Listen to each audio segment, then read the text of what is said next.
আমি প্রিয়াঙ্কা একটা নতুন কেকের ডেকোরেশন নিয়ে চলে এসেছি। এই কেকটা ছিল ম্যাঙ্গো ফ্লেভারের 1 পাউন্ডের একটা কেক।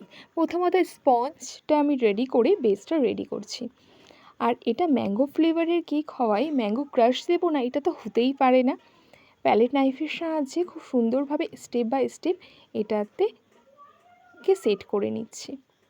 এরপর বেসটা রেডি হয়ে গেলে এটাকে খুব সুন্দরভাবে আমরা পরবর্তীতে আইসিং করে নেব।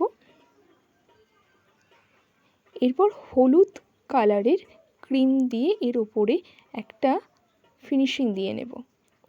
যেহেতু এটা ম্যাঙ্গো ফ্লেভার আর ম্যাঙ্গো কালারটাই চেয়েছে কাস্টমার, সেহেতু আমি এমনটাই করারই চেষ্টা করেছি।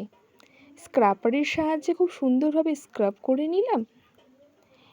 এটা ফিনিশিং দেওয়া হয়ে গেলে এর ওপরে আমি হোয়াইট চকলেট গানাজ দিয়ে ম্যাঙ্গো কালারটা আনার চেষ্টা করব, একটা গ্লেজি ভাব।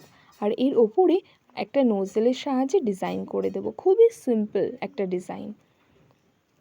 আর ওপরে কয়েকটা লেটার লিখে দেব যেটা কাস্টমার বলেছিল। দেখো আমার কেকটা রেডি। ভালো লাগলে লাইক করো।